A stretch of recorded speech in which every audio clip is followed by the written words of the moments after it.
I pledge allegiance to the flag of the United States of America and to the republic for which it stands, one nation, under God, indivisible, with liberty and justice for all.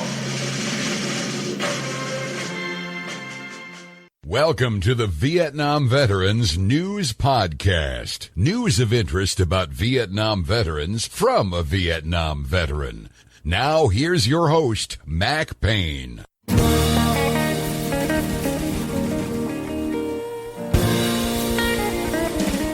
This is Mac Payne here with episode 1786 of the Vietnam Veteran News Podcast. News about the Vietnam War and the brave veterans who served there, as told to you by yours truly, a Vietnam veteran. In this episode, I'm going to share a story with you about one of Ed Landsdale's dirty tricks he liked to play on the VC and the NVA in the Vietnam War. If you're not familiar with who Ed Landsdale was, he was a CIA operative whose cover was an Air Force officer. He made it all the way up to a Major General of the Air Force before he retired. He did a few things in the service of his country. He created the country of the Philippines after World War II. He had a little help, but he's the one who essentially created that country that's there today. He also set up the country of the South Vietnam. He was a cool dude. He did all sorts of things, and he could come up with some of the coolest ideas to get things done over there that you could ever think of. Unfortunately, many of those ideas he would come up with weren't approved by the suits back in Washington. In this episode, I'm going to tell you about one of his coolest ideas. He could not claim much credit for it because he was a CIA operative. The story I'm sharing with you comes from the MacVSOG website. They claim most of the credit, but I believe Lansdale was its big inspiration. Before I get into that, I want to give you an opportunity to make some history. There's a Marine Vietnam veteran by the name of Ron Irwin. He's been featured on this podcast, lives out in Burbank, California, right next to the Warner Brothers headquarters. He wrote a book about his time in Vietnam called 5150. That's a code word meaning crazy, which is what he thought of the Vietnam War. Since he's out there near Hollywood where they make movies, he decided he wants to make a movie out of his book. He needs a little help. If you would like to help him get started making his movie, Ron is requesting that you make a contribution to his GoFundMe page. One of his buddies out there in Hollywood who works in radio made him a little promo. I'm going to play it for you. And after hearing it, if you would like to make a contribution to Ron's program to make a movie out of his book, all you've got to do is go to the podcast website, VietnamVeteranNews.com. Look over in the right sidebar. You will see a little button over there that says Ron Irwin's GoFundMe page. Click on that. It'll take you straight to the page, and you can put some money in. His initial funding requirement is $35,000 for a 4-minute promotion video that he's going to use to sell his movie concept to all the big movie producers out there. I cannot make any commitments for Ron, but I have a feeling, based on what he has told me, if you contribute some money to his GoFundMe campaign, he just might somehow get you into the movie. You might end up being a movie star just because you contributed to Ron Irwin's GoFundMe page. So sit back and listen to this, and then if you're so inclined, go over to the website and make a contribution. Well, come on, all of you big, strong men. Uncle Sam needs help again. Yeah, he's got himself in a terrible jam. Way down yonder in Vietnam. So put down your books and pick up a gun. Gonna have a whole lot of fun. And it's 1, 2, 3. What are we fighting for? Don't ask me, I don't give a damn. Next up is Vietnam. Vietnam War. Over 2 million Americans served. More than 58,000 of them died. Well over 3 million Vietnamese died. Why? I served as a United States Marine in Chu Lai, Vietnam from March 1966 till April 1967. Then I came home with far too many memories. But I was successful in repressing those memories for many years until 2017, when I went to the air show at Marine Corps Air Station Miramar. I walked around and then I froze in my tracks when my eyes fell upon an A-4 Skyhawk jet. The last time I had seen that very jet was in 1966 in Chu Lai, Vietnam. And then it all came rushing back. The moment I got home, I started writing 5150, the book, as soon as it was done. Now I'm working with a multi-award-winning producer-director to make it into a movie, and we seek your help. Do please check out GoFundMe.com and search Ron Irwin, that's RONIRWIN. Donate what you can. It's the very best way to say thank you for your service.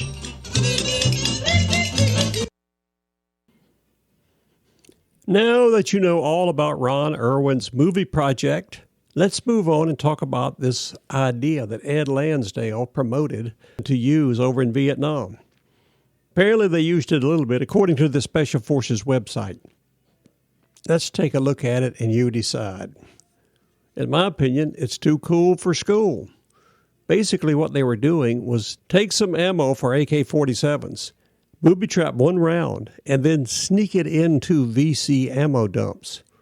Some VC would use that bullet and blow his head off, and then it would make the VC very nervous about using any ammo that comes from China. There was a story on the Special Forces website titled Project Eldest Son, submitted by Mr. John Plaster, that explains all about it. Let's take a look at it. During the Vietnam War, the Studies and Observations Group, known as SOG, or really Special Forces, created an ingenious top-secret program called Project Eldest Son to wreak general mayhem and cause the Viet Cong and NVA to doubt the safety of their guns and ammunition. Amid a firefight near the Cambodian border on June the 6th, 1968, a North Vietnamese Army soldier spotted an American GI. Raising his rifle, and the NVA infantryman pulled his trigger, anticipating a muzzle blast. He got a blast all right, but not quite what he expected. United States 1st Infantry Division troops later found the enemy soldier sprawled beside his Chinese Type 56 AK, quite dead, but not from small arms fire. Peculiarly, they could see his rifle had exploded. It shattered receiver, killing him instantly. It seemed a great mystery that his AK had blown up since nothing was blocking the bore. Bad metallurgy, the GIs concluded, or possibly defective ammo. It was neither. In reality, this actual incident was the calculated handiwork of one of the Vietnam War's most secret and least understood covert operations, Project Eldest Son. So secret was this sabotage effort that few GIs in Southeast Asia ever heard of it or the organization behind it, the innocuously named Studies and Observations Group. As the Vietnam War's top-secret Special Ops Task Force, SOG's operators, Army Special Forces, Air Force Air Commandos, and Navy SEALs worked directly for the Joint Chiefs, executing highly classified, deniable missions in the enemy's backyard of Laos, Cambodia, and North Vietnam. The genesis of Eldest Son was the fertile mind of SOG's commander, Colonel John K. Singlaub, from 1966 through 1968. He was a World War II veteran of covert actions with the Office of Strategic Services, along with Ed Landsdale. Singlaub explained, "I was frustrated by the fact that I could not airlift the ammunition we were discovering on the Ho Chi Minh Trail in Laos. It was not unusual for SOG small recon teams composed of 2 or 3 American Green Berets and 4 to 6 native soldiers to find tons of ammunition in enemy base camps and caches along the Laotian highway system.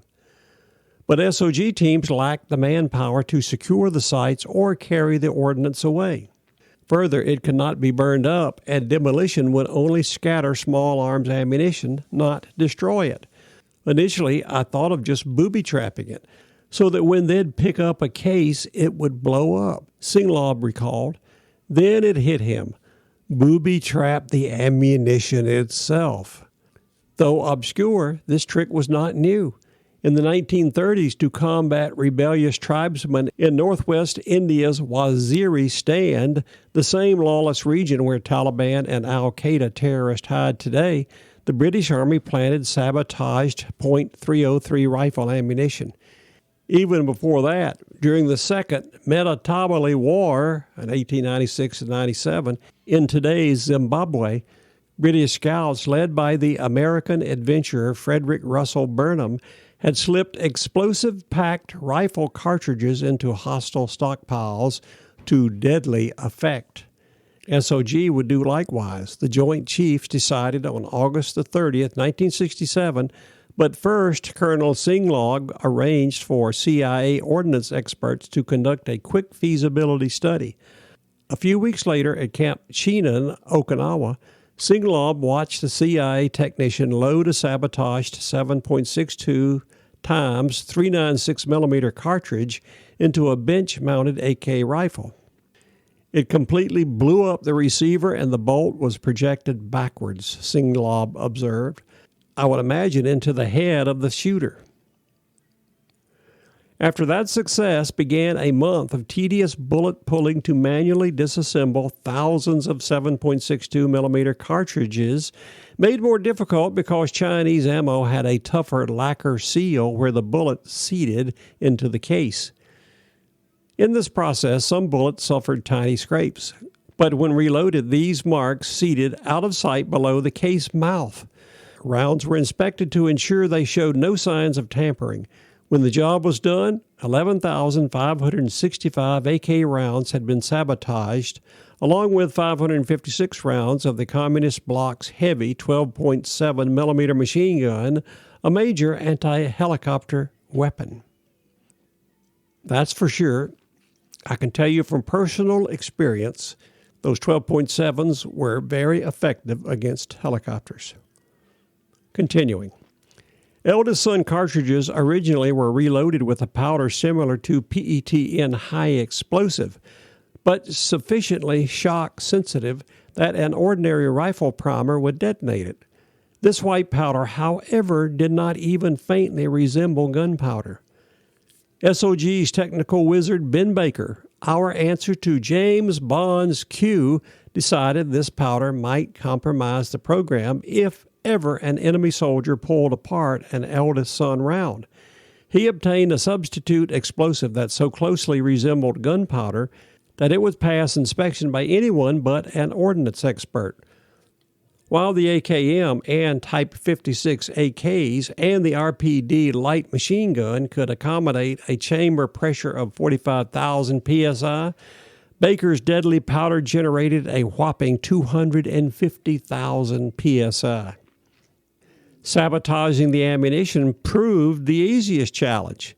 The CIA's Okinawa lab also did a very professional job of prying open ammo crates, unsealing the interior metal cans, and then repacking them so there was no sign of tampering. In addition to SOG sabotaging 7.62mm and 12.7mm rounds, the CIA ordnance experts perfected a special fuse for the communist 82mm mortar round that would detonate the hand-drop projectile while inside the mortar tube for especially devastating effect. Exactly 1,968 of these mortar rounds were sabotaged also. Project Eldest Son's greatest challenge was placement, getting the infernal devices into the enemy logistical system without detection. That's where SOG's Green Beret-led recon teams came in.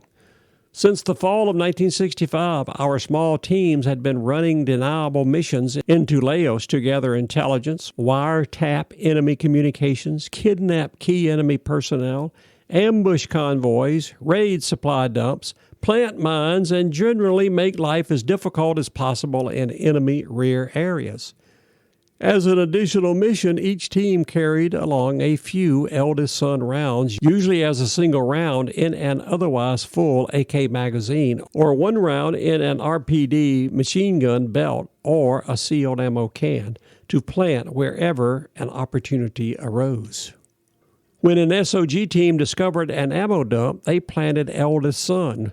When an SOG team ambushed an enemy patrol, they switched magazines in a dead soldier's AK. It was critically important never to plant more than one round per magazine. Belt or ammo can, so no amount of searching after a gun exploded would uncover a second round to preclude the enemy from determining there was sabotage.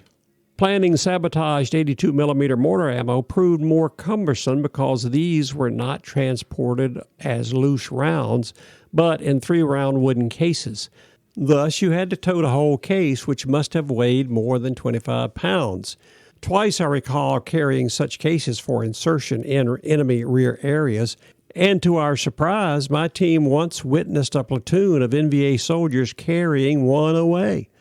SOG's most clever insertion was accomplished by SOG SEALs operating in the Mekong Delta, where they filled a captured sampan with tainted cases of ammunition, shot it tastefully full of bullet holes, then spilled chicken blood all over it and set it adrift upstream from a known Viet Cong village. Of course, the VC assumed the boat's communist crew had fallen overboard during an ambush. The Viet Cong took the ammunition hook, line, and sinker. In Laos, American B-52s constantly targeted enemy logistical areas, which churned up sizable pieces of terrain. SOG exploited this opportunity by organizing a special team that landed just after B-52 strikes to construct false bunkers in such devastated tracks, then salt these stockpiles with Eldest Son ammunition. However, on November the 30th, 1968, the helicopter carrying SOG's secret Eldest Son team, flying some 20 miles west of the Khe Sanh Marine Base, was hit by an enemy 37mm anti-aircraft round, setting off a tremendous mid-air explosion. 7 cases of tainted 82mm mortar ammunition detonated, killing everyone on board, including Major Samuel Toomey and 7 U.S. Army Green Berets. Their remains were not recovered for 20 years. As a result of these cross-border efforts, Eldest Son rounds began to turn up inside South Vietnam. In a northern province, 101st Airborne Division paratroopers found a dead communist soldier grasping his exploded rifle, while an officer at SOG Saigon headquarters, Captain Ed Landsdale, received a photo of a dead enemy soldier with his bolt blown out of the back of his AK. It had gone right through his eye socket, Landsdale reported. Chad Spire, an intelligence specialist with the 1st Infantry Division, heard of such a case but did not believe it until they walked me over and opened up the body bag, and there he was with the weapon in the bag. Unaware of SOG's covert program, Spire attributed the incident to inferior weapons and ammo. Booby-trapped mortar rounds took their toll, too. 25th Infantry Division soldiers came upon an entire enemy mortar battery destroyed. 4 peeled back tubes with dead gunners. In another incident, 101st Airborne Division Firebase was taking mortar fire when there was an odd-sounding boom poof.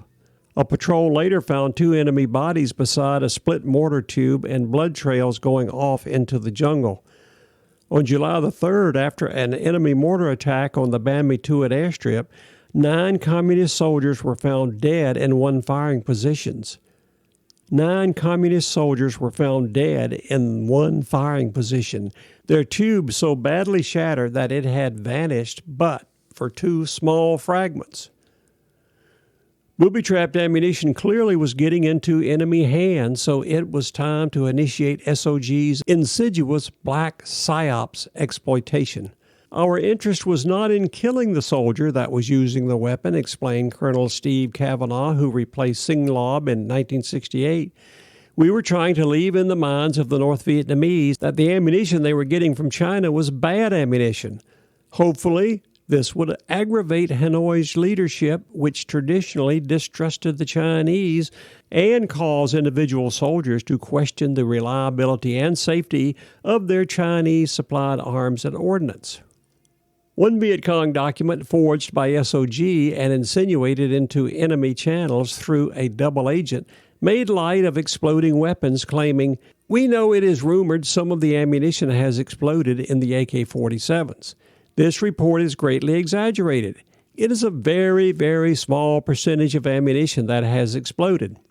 Another forged document announced, "Only a few thousand such cases have been found thus far," and concluded, "The People's Republic of China may have been having some quality control problems, but these are being worked out, and we think that in the future there will be very little chance of this happening." That in the future hook was especially devious because an enemy soldier looking at lot numbers could see that virtually all his ammo had been loaded in years earlier. No fresh ammo could possibly reach soldiers fighting in the South for many years. Next came an overt safety campaign with Military Assistance Command, MACV, publishing Technical Intelligence Brief number 2-68, Analysis of Damaged Weapons, openly circulated to U.S. and South Vietnamese units. This SOG-inspired study examined several exploded AKs, concluding they were destroyed by defective metallurgy resulting in fatigue cracks or faulty ammunition, which produced excessive chamber pressure. An SOG operative left a copy at a Saigon bar whose owners were suspected enemy agents. Under the guise of cautioning GIs against using enemy weapons, warnings were sent to Armed Forces Radio and TV. The civilian stateside tabloid Army Times warned, "Numerous incidents have caused injury and sometimes death to operators of enemy weapons, the cause of which was defective metallurgy or faulty ammo." The 25th Infantry Division newspaper similarly warned soldiers on July 14, 1969, that because of poor quality control procedures in communist bloc factories, many AKs with even a slight malfunction will blow up when fired. Despite such warnings, some GIs fired captured weapons, and inevitably, one American's souvenir AK exploded, inflicting serious but not fatal injuries. The incident spurred SOG itself to stop using captured ammunition in our own AKs and RPD machine guns. SOG purchased commercial 7.62 millimeter ammunition through a Finnish middleman, and ironically, this ammo, which SOG covert operators fired at their communist foes, had been manufactured in a Soviet arsenal in Petrograd. In mid-1969, word about Eldest Son began leaking out with articles in the New York Times and Time magazine compelling SOG to change the code name to Italian Green and later to Pole Bean.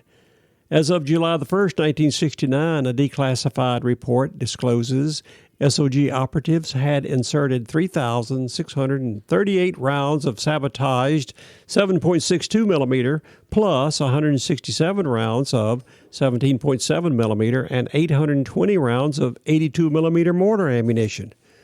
That fall, the Joint Chiefs directed SOG to dispose of its remaining stockpile and end the program. In November, my team was specifically tasked to insert as much Eldest Son as possible, making multiple landings on the Laotian border to get rid of the stuff before authority expired. Lacking the earlier finesse, such insertions had to have confirmed to the enemy that we were sabotaging his ammunition, but even this, SOG believed, was psychologically useful, creating a big shell game in which the enemy had to question endlessly which ammunition was polluted and which was not. The enemy came to fear any cache where there was evidence that SOG recon teams got near it, and, thanks to radio intercepts, SOG headquarters learned that the enemy's highest levels of command had expressed concerns about the exploding arms, Chinese quality control, and sabotage. In that sense, Project Eldest Son was a total success. But, as with other such covert deceptions, you can never be quite sure.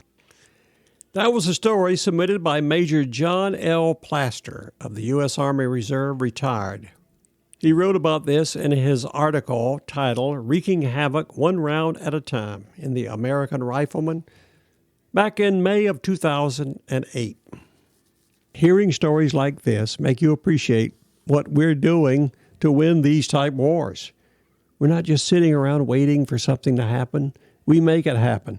You got to admit, Operation Eldest Son was a pretty cool idea. In this story, John Plaster is talking about what the Special Forces were doing in the 60s. Ed Landsdale came up with this idea in the mid-50s. It was turned down when he wanted to do it, but thank goodness the SOG got to work on it later. Kind of interesting to hear these things. And remember this, in closing, a message to all Vietnam veterans. Give your fellow Vietnam veteran Ron Irwin a hand in trying to get his movie produced. Go to the podcast website, VietnamVeteranNews.com. Look over in the right sidebar, and there you will see a link to Ron Irwin's GoFundMe page. Click on it and make a contribution. He would greatly appreciate it. This is Mac Payne closing out episode 1786 of the Vietnam Veteran News Podcast. Thank you so much for listening. You are cordially invited to return again soon and often to listen to more of these stories that will be coming your way on this podcast, the Vietnam Veteran News.